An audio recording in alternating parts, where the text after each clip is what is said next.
Votre invité à présent dans la grande interview en direct sur Boursorama, c'est Charles Marinakis, le président de Century 21. Bonjour. Bonjour David. Comment allez-vous?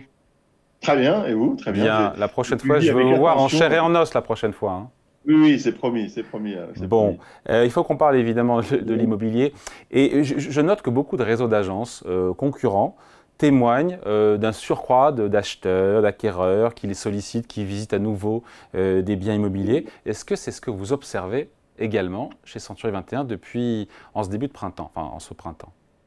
Oui, moi, c'est ce que j'ai annoncé dans la note de conjoncture du mois d'avril. C'est le printemps. Alors, c'est un printemps un peu contrarié, un peu à l'image de la météo que nous vivons en ce moment.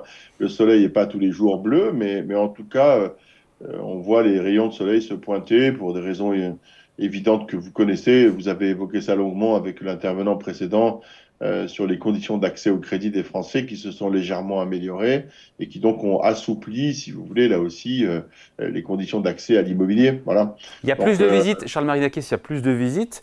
Est-ce que pour autant il y a plus d'offres d'achat? Parce que la visite c'est bien, c'est le début, mais est-ce qu'il y a plus de prix qui sont proposés d'offres d'achat? non, pas encore. Enfin, ça, c'est pas quelque chose qu'on observe. En tout cas, c'est pas un mouvement qu'on a observé qui est très marqué. En tout cas, il y a une redynamisation, si vous voulez, de la volonté des acheteurs de se positionner sur un certain nombre de biens. Je suppose aussi que la conjoncture encourage plus de visites qu'en d'autres temps, hein. Voilà, c'est-à-dire que la rareté faisant les choses, si on se remet 24 mois en arrière, quand vous aviez visité un bien qui vous plaisait vraiment, ou en tout cas qui vous plaisait suffisamment, vous aviez plutôt tendance à faire plutôt vite, vite, de peur que ce bien, si vous voulez, disparaisse du marché. Donc on a un peu plus de temps aujourd'hui et je crois que les Français prennent leur temps. Après tout, ils ont bien raison, hein. Quand on fait un achat immobilier, c'est quelque chose sur du long terme. C'est pas un achat d'impulsion, l'immobilier. Même si le coup de cœur existe vraiment, c'est un investissement. Donc il faut prendre son temps. On peut dire que les indicateurs s'améliorent ou sont moins mauvais quand on regarde l'activité, les taux, les prix globalement. Oui, globalement, si vous voulez, les planètes sont pas encore totalement alignées, mais en tout cas, elles sont en train de s'aligner de nouveau. Les conditions, je vous l'ai dit, d'accès au crédit, vous en avez parlé vous-même, pour l'endettement de la France, ben, on rêverait d'avoir un taux à 3% pour les acheteurs immobiliers. C'est pas encore tout à fait le cas, mais on est entre 3,50, 3,80. C'est beaucoup mieux que ce qu'on a connu à une certaine époque. Par ailleurs, il faut rappeler que l'inflation est de nouveau maîtrisée, hein, parce que le diablotien, vous le saviez mieux que moi, des économies modernes, ça reste l'inflation. Et si on s'est trouvé dans cette situation de rupture avec une augmentation brutale des taux de crédit dans l'immobilier, c'est à cause de l'inflation. Donc, c'est cet indicateur-là qu'il faut suivre et son évolution dans le temps. Et puis enfin, depuis 18 mois, malgré tout, dans beaucoup de régions, les prix ont baissé. Donc là, on vit un double ajustement, si vous voulez, à la fois des taux et à la fois des prix, qui ont permis de resolvabiliser une partie des Français qui visitent de nouveau. Donc il y a de nouveau une dynamique qui s'est installée. Alors, on n'est pas du tout dans les volumétries de transactions de ce que nous avons connu en 2021, mais disons que ça va un peu mieux.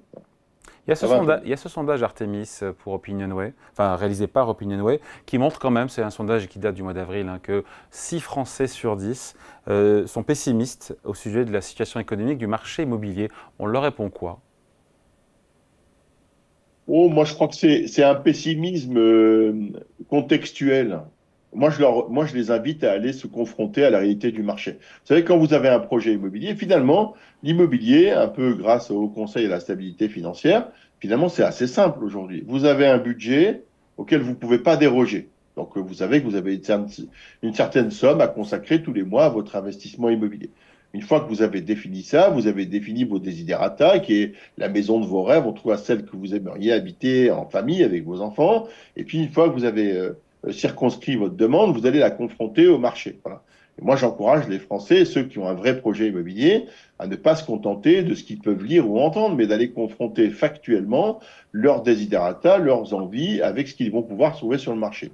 Sans doute faudra-t-il qu'ils renoncent à quelques caractéristiques non essentielles ou peut-être même essentielles à leur choix, peut-être faire quelques kilomètres de plus ou de moins, renoncer à 1 ou 2 mètres carrés, c'est ce qu'ils font parfois. Mais moi, je suis persuadé que des solutions existent aujourd'hui sur le marché. On parle beaucoup des acquéreurs, Charles Marinakis. Quid des vendeurs? Est-ce qu'ils signent de nouveau des mandats de vente? C'est ce qui permet de rafraîchir, de régénérer aussi l'offre de biens à Oui, disposition oui, sur le alors là, marché. nos stocks de mandats augmentent.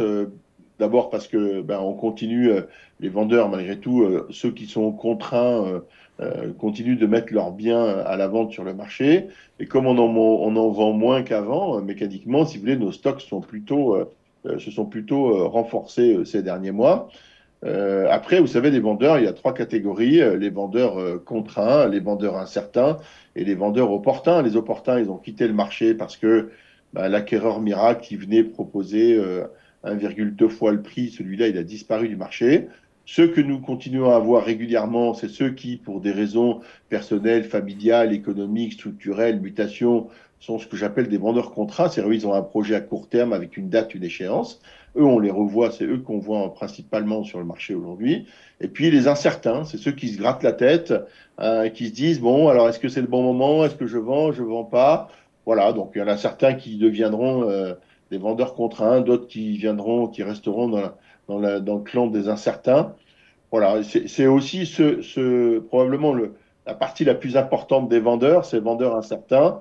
C'est à eux qu'il faut faire des propositions. Il faut aussi leur faire des offres, pas toujours au prix qu'ils auraient souhaité, mais à un prix qui reste respectable et respecté. Voilà. Donc on peut parler d'embellie printanière sans pour autant parler de reprise robuste. Oui, moi je crois qu'il faut reprise, vous avez raison, on n'est pas encore structuré pour une reprise. La preuve, si vous voulez, c'est que les volumes des ventes ont quand même chuté de 11%. On ne peut pas parler de reprise. Par contre, 11% juste quoi depuis le début de l'année? depuis le début d'année, oui, la volumétrie des ventes a baissé de 11%, mais je vous rappelle que c'est 11% versus N-1 d'un Ben, marché qui a déjà fait moins 22. Hein. oui. Donc Donc sur les c'est moins 20. transactions, ça baisse, mais ça baisse moins. Et sur les prix, Ah, parce que sur les prix, c'est intéressant, je lisais, c'est les notaires d'Île-de-France qui disaient qu'après de fortes baisses de prix au premier trimestre, les avant-contrats laissaient présager un deuxième trimestre avec des prix des appartements qui stagneraient et des hausses de prix sur les maisons. C'est intéressant, je trouve. Hein.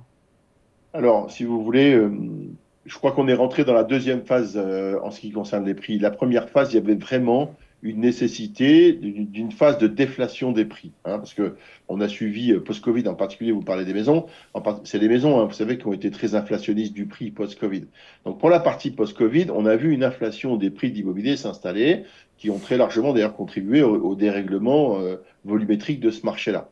Là, aujourd'hui, on est rentré, parce que les prix ont quand même baissé depuis 18 mois, y compris dans certaines régions de Mais France. pas beaucoup.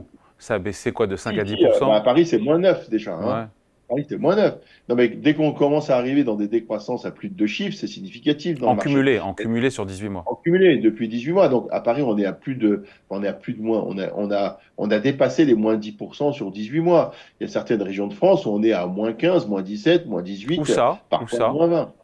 Par exemple, dans la région bordelaise, là aussi, toutes les régions, si vous voulez, qui ont été très inflationnistes post-Covid, sont obligées de passer par une phase de déflation. Et maintenant, on arrive dans une phase d'ajustement, c'est-à-dire on va se situer entre -1 et -3, qui est une phase de régulation de marché.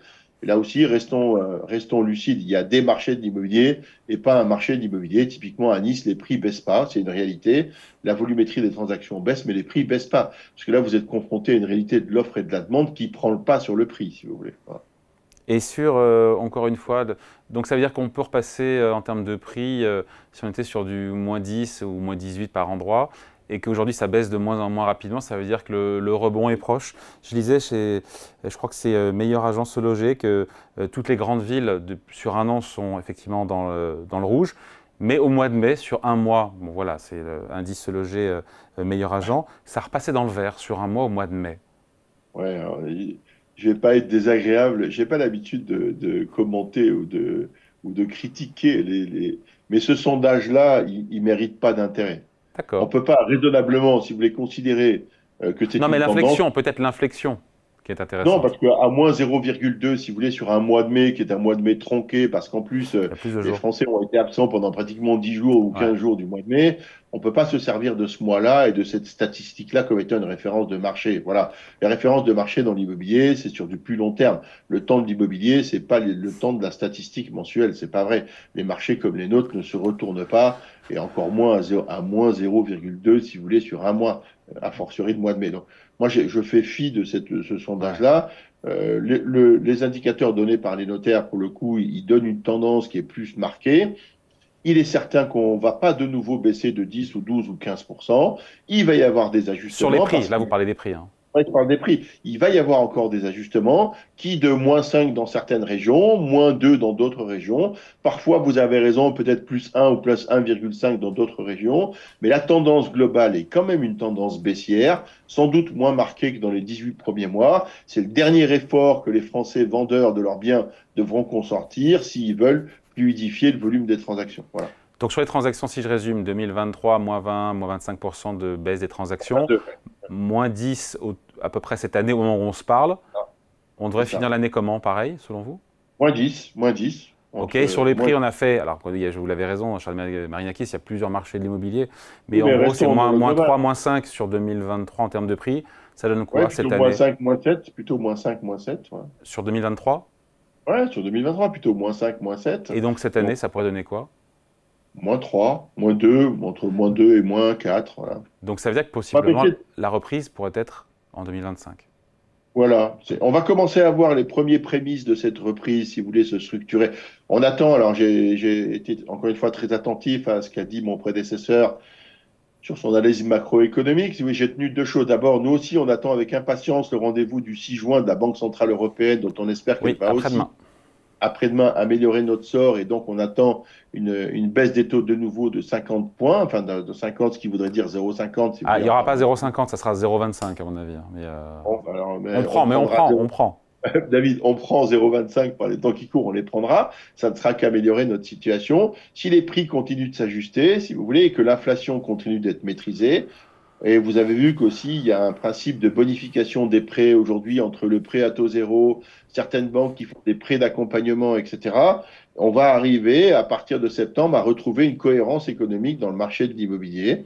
Et je crois qu'on va avoir les premiers prémices en septembre avec probablement quelque chose de plus stabilisé, de plus Ouais. régulier. Donc les Après, points on bas, ne donc les retrouvera points bas en jamais tout un cas. million. Ouais, donc Charles, on Pardon. finit là-dessus, Charles Marinakis. Donc les points bas sont très proches, notamment en termes de Je prix. pense que les points bas sont très proches. Ils seront atteints à la fin de l'été 2024 et on va recommencer à revoir un peu le jour. Si la Banque centrale confirme une baisse des taux de 0,25, moi j'espère 0,50, mais vous dites 0,25, si ça baisse, voilà, on devrait commencer à avoir encore une fois un peu de soleil. Hmm. L'été indien, ce sera à partir du mois de septembre et puis ça devrait se restructurer de manière positive. Après, David, Ouais, on fera plus 1 million de ventes à l'année. Il faut s'habituer à ça. ouais.